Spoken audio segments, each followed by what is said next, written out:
Kita ko ulit si Lolo dito nagtitinda.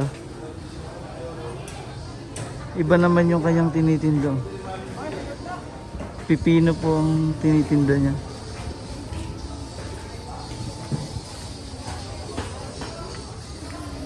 Yan. Hello, magkano yung pipino mo? Halo ko.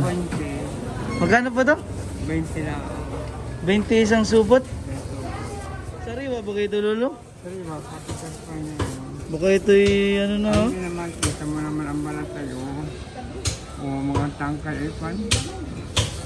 Oh. 20 lamang. 20. Pwede ba kayo 10 ito isa? Lolo. Malulugi ako. Ha? 10 na lang, isang plastic. Malulugi. Ayaw ni Lolong ibigay ng 10 piso lang isang plastic. Magkano ba ang puhunan niyo po dito? Ang puwalag ay kanan. Yung 15. 15? Patay ko po pa ito. Ay 10 na lamang. Ayaw bigay ni Lolo eh, 10 piso. Natawad.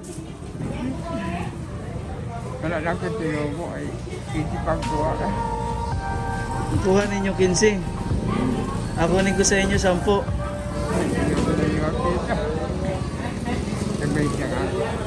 Ayaw. Dami nyo palang ubus. Nakailang benta na po kayo ngayong maghapon dito sa palengke? Kalahati naman din ako dahil ako natin ay natin silang. Nakailan na ho kayong benta? Kalahati man nila ako tayo. Magkano na pong hawak yung pera ang binintahan nyo? Ay, sandaan. 100. Mura pala ng ganito ano, kaya 20 pesos po ito? Oo, isang. Kasi yan. Kunin ko na yan lahat 10 piso na isa. Isang plastic, 10 na lang. Dahil ka na. Ha? Huwag ko ng 50.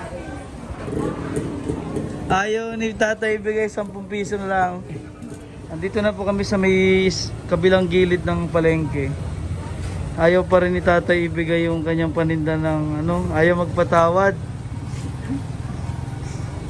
Natawanan tayo ni tatay, benta niya kasi 20. Sabi ko 10 na lamang, isang plastic, bilhin ho nating lahat. Lugi daw po siya kasi ang puhunan 15. Magkano ba tatay, Lolo, ang inyong kita sa isang araw? Ito yung mga 150. Pinagkakasya nyo ho yung 150 sa isang araw nyong panggastos. Balita ko nga ho, hindi ho kayo taga rito. Gloria pa, magkanong pamasahe mo papuntang Gloria? Ay, mga doon ay 30. Tanto ko lang. Ay, salubong naman ako ng mga kilala ko doon. Gano'ng ho pamasahe nyo pa uwi ho? Si Pauwi ay kunay. Buat sa Gloria ka sa amin ay 50. 50, eh kung 150 ang inyong tubo, 100 na lang pala ang inyong pambili ng bigas. Ngayon tatay, ngayon lolo, ayaw nyo magpatawad ng inyong pipino. Samahan nyo ho kami. May bibigay ho kami sa inyong isang sakong bigas. Ano ho? Doon ho tayo bibili sa bilihan doon. Tara Sir Christian, samahan natin si Lolo. Tara Lolo. Dahil ayaw niya magpatawad, bibigyan siya natin ng isang sakong bigas. Tara ho. Dahil kayo ay yun lang ho yun.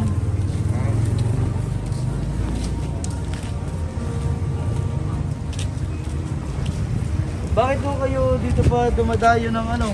Ng pagtitinda? Kala ko tayo sa amin. Pati. Oo. Hanggang alas na sila. So kayo magbubuhat ng ano. Pag hindi nyo kinaya, hindi namin ibibigay yung bigas. Kasi hindi nyo ako pinatawad dun sa pipino eh.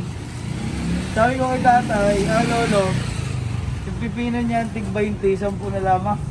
Isang plastic, o pag hindi mo nabuhat yan, ibabalik ko yung sako. Paano yun, lolo? Ano, kaya nyo bang buhatin ito? O yan. Deal or no deal, lolo? Kaya mo bang buhatin yung kalahating sakong bigas o hindi? Ako pa pula. Ay, madali na si lolo. Kaya hinga bago ng parang. Sige mo, para sa inyo yan, kami ni Sir Christian po magdadala papunta doon. Para kayo ay meron na kayong bigas na iuwi sa inyong bahay. O ano? Masipag si lolo, 80 years old. Ano lolo, kaya niya ba daw? Naghihintay si kuya. Kaya niyo pang bumuhat? Kaya yung Hindi daw po kaya ni lolo. hirap na po. Nanay, parang lugi kami ano? Ano daw? Lugi kami. Ano daw?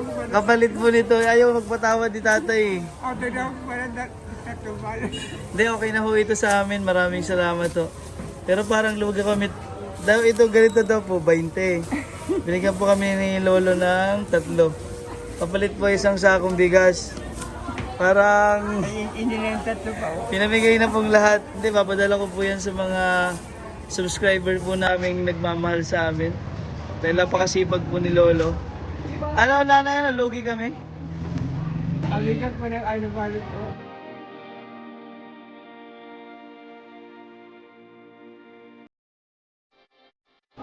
Hindi ako kita para po sa inyo yan. Maagang papasko po sa inyo. Napakasipag niyo po.